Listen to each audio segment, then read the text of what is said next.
नमस्कार, मैं प्रमोद कुमार।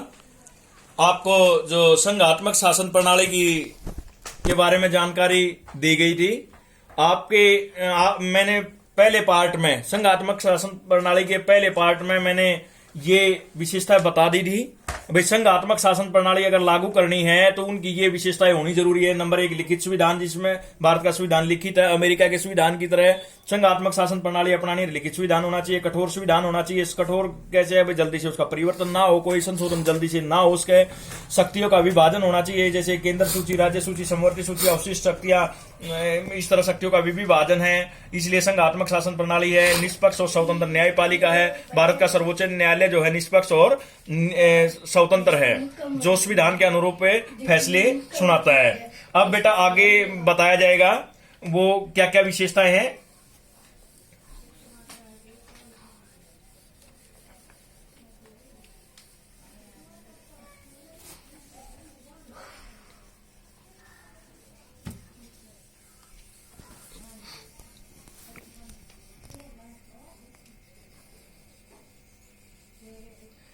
अब है सर्वोच्च संविधान होना चाहिए। सर्वोच्च का मतलब क्या होता है, आप नाम से ही पता है, सर्वोच्च संविधान। अगर संघात्मक शासन प्रणाली लागू करनी है या अपनानी है किसी राष्ट्र को, तो संविधान सर्वोच्च होना चाहिए। कोई भी व्यक्ति, कोई भी संस्था, कोई भी सरकार, चाहे केंद्र सरकार है, चाहे राज्य सरकार है, चाहे स्थानीय सरकार है, चाहे कोई भी संस्था है या कोई व्यक्ति है, वो संविधान से ऊपर नहीं जा सकता। अगर संविधान से ऊपर चला गया तो वहां पर संघात्मक शासन प्रणाली कामयाब नहीं हो सकती। इसलिए भारत का संविधान जो है सर्वोच्च है। कोई भी व्यक्ति, कोई संस्था, कोई सरकार, चाहे केंद्र सरकार है, चाहे राज्य सरकार, वो संविधान से ऊपर नहीं जाएगी। इसलिए यहां संघात्मक शासन प्रणाली का लक्षण दिखाई देता है। अमेरिका का संविधान भी सर्वोच्च है। उससे ऊपर ना कोई व्यक्ति है, ना कोई संस्था है, ना कोई सरकार है। इसलिए वहां पर संघात्मक शासन प्रणाली कामयाब है या लागू है।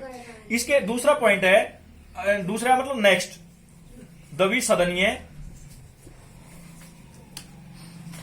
विधानमंडल।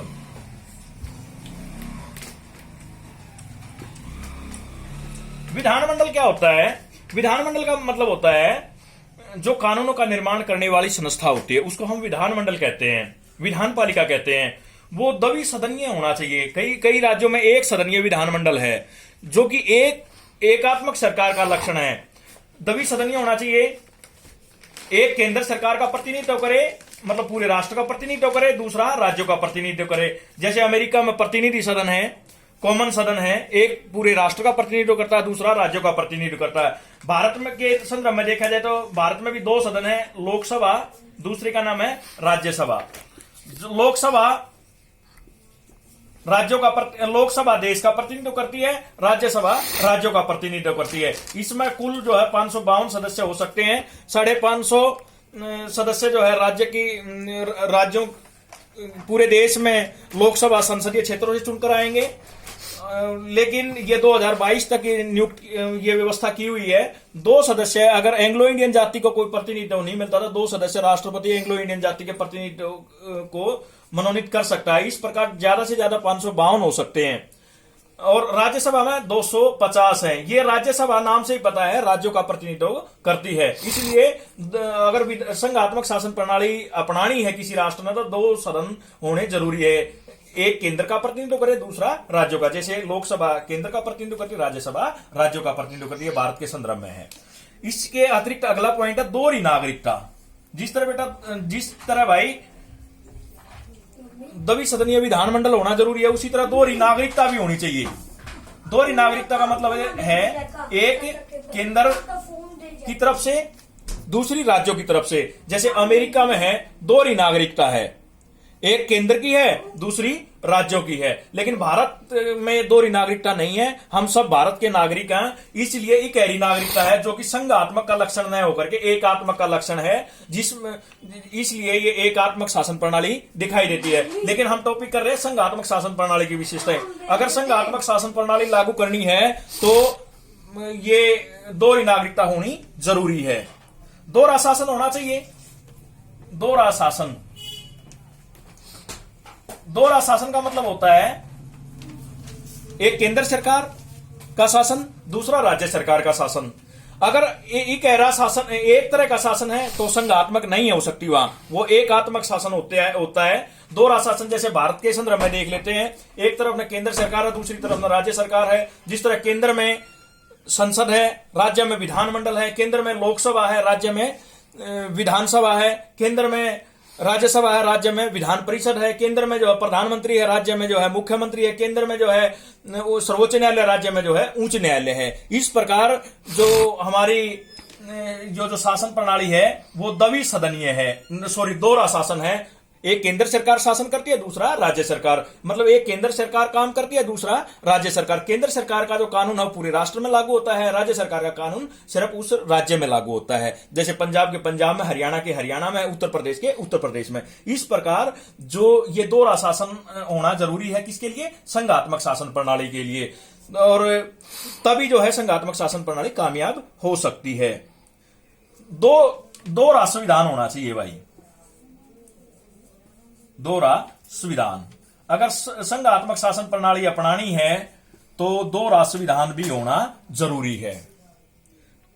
दो राज संविधान जैसे पहले भाई जम्मू कश्मीर में था, दो संविधान थे उनके, एक तो हमारे देश के कानून लागू होते थे, दूसरा उनका अपने राज्य का अलग था, लेकिन धारा 370 खत्म करने के कारण वो खत्म हो गया है। तो जो दो राज संविधान होना चाहिए, एक मतलब देश का संविधान, जिस तरह दो नागरिकता होनी चाहिए उसी तरह दो राज संविधान भी होना चाहिए। केंद्र सरकार का संविधान होना चाहिए, दूसरा राज्य सरकार का संविधान होना चाहिए। अगर हमें संघात्मक शासन प्रणाली अपनानी है, किसी राष्ट्र ने अपनानी है, तो उसके लिए ये जरूरी होना चाहिए। तो इस प्रकार जो ये संघात्मक शासन प्रणाली की विशेषताएं हैं, मैं आशा करता हूं आपको अच्छी तरह से समझ में आ गई होगी। और आपने जो पहले वाली वीडियो है वो पार्ट 1 में है संघात्मक शासन प्रणाली के। अगर किसी ने जो YouTube को सब्सक्राइब नहीं किया है तो सब्सक्राइब कर लें। जो भविष्य में जो राजनीतिक शास्त्र से संबंधित, भूगोल से संबंधित, संस्कृत से संबंधित या गणित से संबंधित कोई हम वीडियो बनाएंगे तो वो आप तक आसानी से पहुंच सके।